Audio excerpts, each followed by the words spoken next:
And things start to look a little dicey at this point in time, right here in particular. Okay. This down move, we're quite a bit lower than where we were after a flaggy sideways bullish thing, which happened right here. So here's the down move.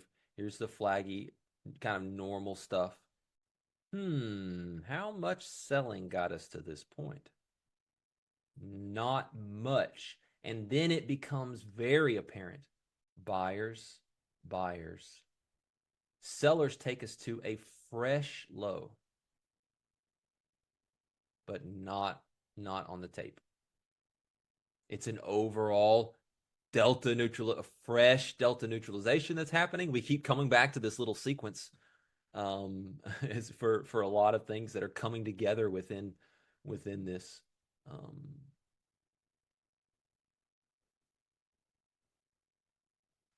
Here's a small one, right? Just absolute, when you take a look at what happened as we kind of pushed back up into this high, absolute weakness, flaggy, shallow movement on the delta, not really corresponding with what we'd kind of seen as normal there, which was, by the way, super weak in general. Remember, we have to. I'm reverse engineering it as I go backwards, when in reality we'd be reading it left to right as we go.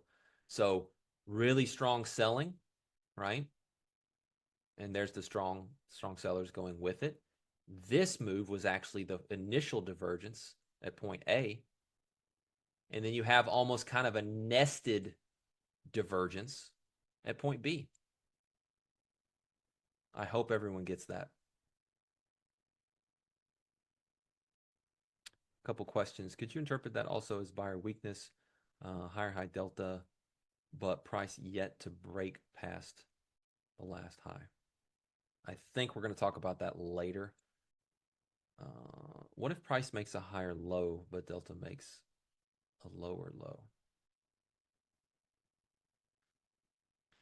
What if price makes a higher low, but delta makes a... Yeah, we're going to talk about that later. That's coming next.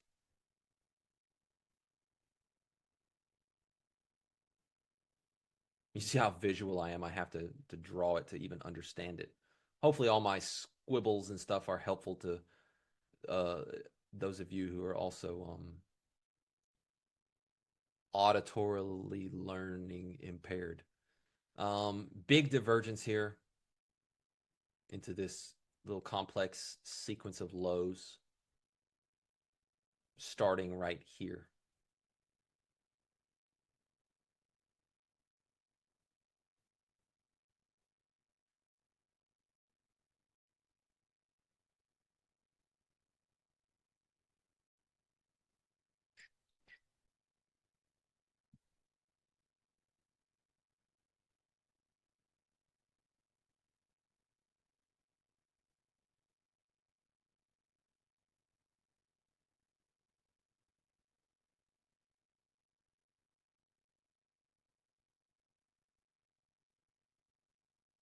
Okay, the final category, absorption, which is what some of you are asking about.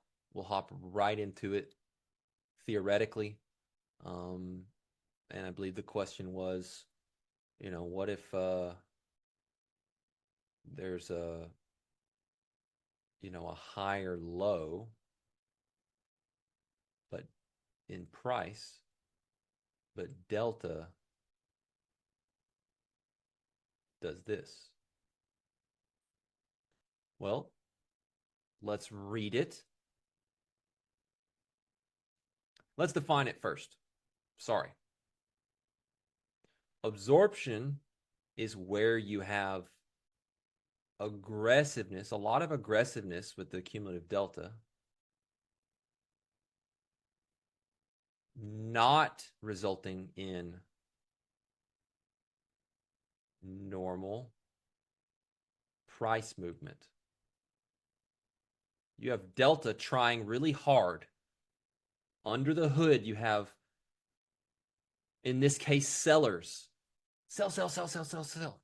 Push it real hard. Sell in terms of order flow. but they're not able to get normal price movement for that effort and for that energy. What's happening is a passive buyer absorbing that energy. Do you see it? Let's go look at what's normal. Normal, normal, normal, normal. We've established normal. Now, this move is kind of well, quite frankly, it's a down move that retraces a little less than half of the up move, right? That preceded it. What about this one? If they were to stay normal, the delta would be right here. That would be normal if these continued to track each other and be synced up, not out of whack. But what happens, as we know, is that there's a strong push from sellers that did not get that resulting normal price movement. So what's the dynamic there? What happens to cause that? Well, we could go back to our order book.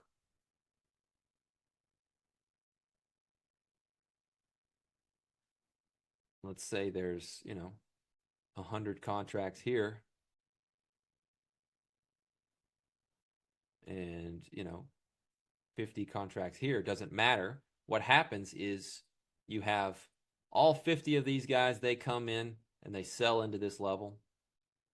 And maybe a bunch more come in. So this thing was initially 100, it dropped to 50, and they brought it back to 100. AKA, that's what's an iceberg, right? If someone's doing that. And then 100 more people came in and they sold into this level. And it was 100 again, and it almost went to 0, and then it went back to 100 again. And then 100 more come in and they sell into this level, and it drops. And then we go to 200 people at this level. And then all the best offer is now right here. There's 100 people willing to sell right here. And they start trying to pile into this one, and it starts refreshing, or it's large or whatever. The passive buyers are essentially becoming the more dominant force.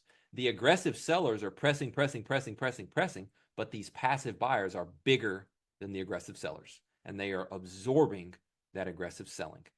That results in a large amount of negative delta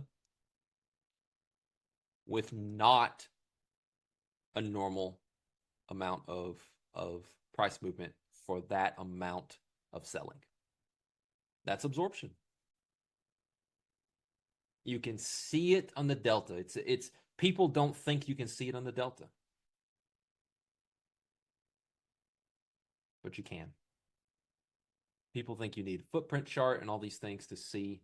Little late rotation capitulation for us at the hard right edge, guys. I just wanted to go check the hard right edge. There it is for us. We searched far and wide to find these things and couldn't find a lot of them. And we finally get one right here. And we got a decent little shift after it. Who knows what happens next?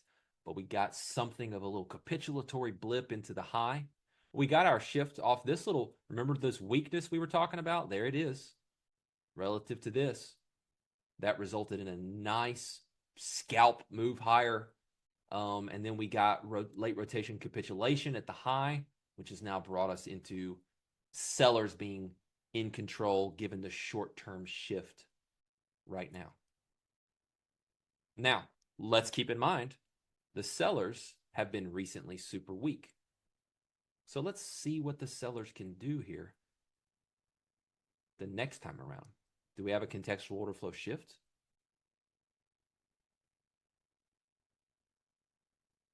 Too close to call. Again, I don't want to get super precise with trend lines and things like that. If we were to try to draw a level through this, I think the answer is probably no. But it's just at the beginning of kind of breaking a trend line, if you will. That's why I don't like to get overly precise.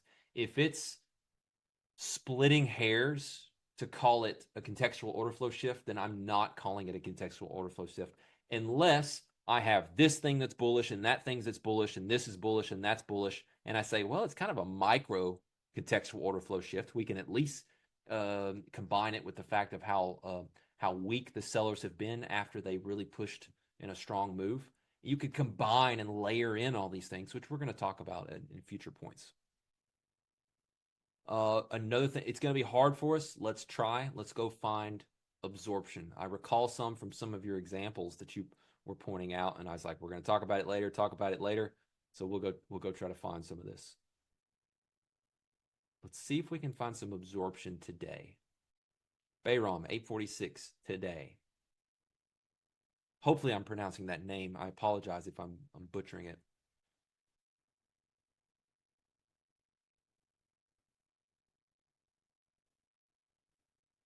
$8.46.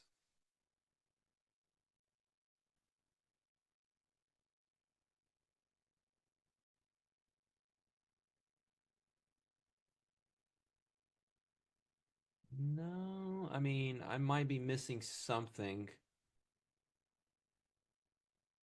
but the delta is a touch lower. Really, what happened here is nobody bought this thing during this little sequence where they attempted a little bit higher at times. Nobody bought it. Delta's a little bit lower. Price went a little bit lower. Not really a good example of absorption.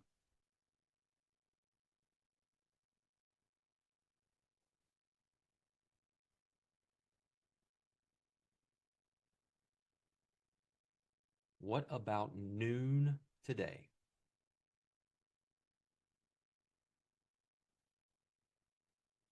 So this is a weakness. This is price heading lower on very weak at the tail end of this, right? We talked about that stall, capitulation, stall, kind of a little last gasp blip. The stall is a form of weakness. So into noon here, this last push, it's not necessarily any type of absorption, no. I remember y'all had some in some of these examples. So let's say 11.5, 11.8, 13.44.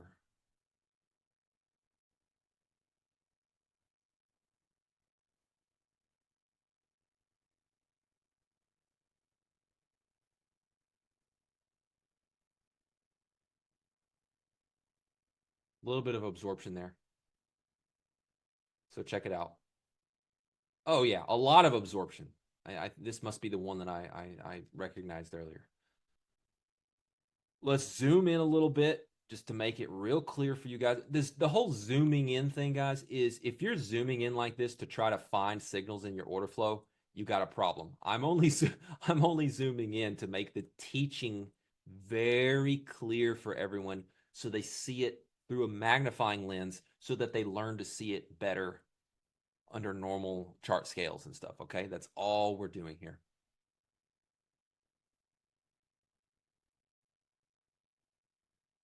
All right, so we're rotating up, rotating up, rotating up. Really nice, strong buying.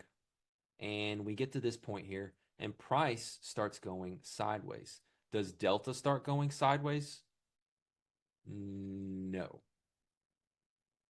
From this bar to this bar,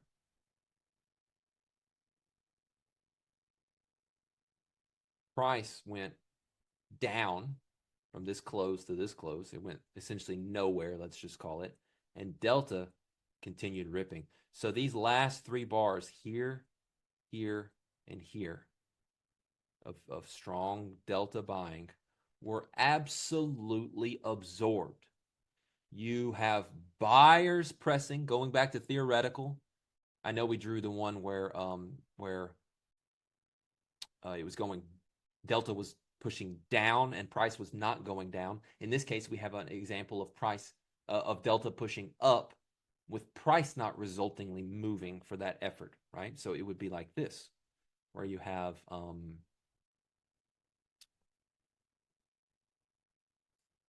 price that, let's say, does this, and the delta is like this.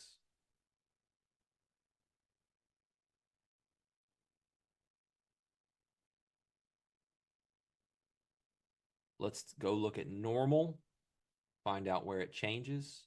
Normal, normal, back to the lows, normal, back to the lows. Okay, another move in price that is the exact same as what we recently saw. Okay, you could take a look at this up leg. You can take a look at where we were. And this is very different. The delta is twice as big as where we were previously. So you had a lot of effort here, and you had a bunch of passive sellers stacked into that place, absorbing, absorbing, absorbing, absorbing as these buyers pressed, pressed, pressed. So price didn't move that much. That's exactly what happens here. You got a big push from Delta, and price went nowhere. In fact, a lot of times I know that it's there when all of a sudden I see a bunch of bars that have like the exact same tops. Why does that form? Why does that happen? Here it is.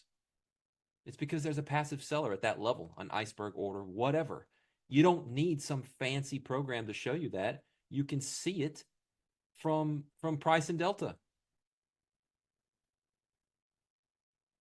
And then what happens is a little last gas push, and that's the high. There's a shift, and we get a down rotation.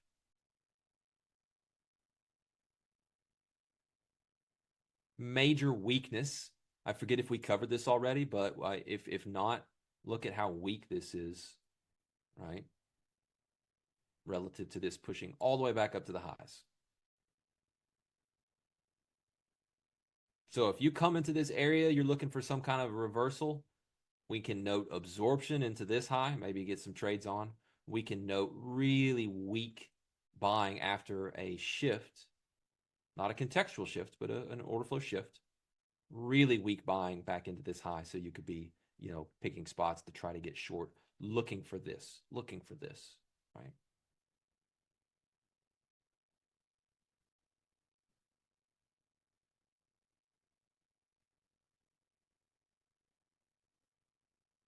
Beautiful absorption example.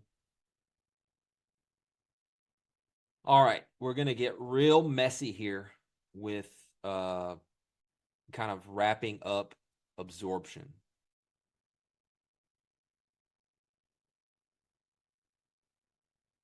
There is a concept that you have to know about, and it is called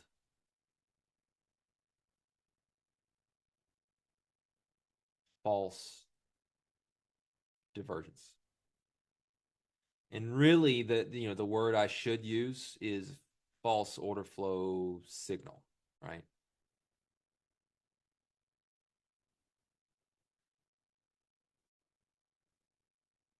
And the example came to mind. And if you're ever questioning a signal, you have to go look left and you have to ask yourself, where did things go out of whack? That's how you figure out if it's a real signal or a false one. Very important here. Pay very close attention to this. We got a bunch of selling coming in, a little bit of buying, right? With this little bit of buying. Okay. We rotate back to the low. Delta does the same. Everything is normal. We wrote back up to the high, right? Delta does not rotate back up to the high. Things are not normal right there.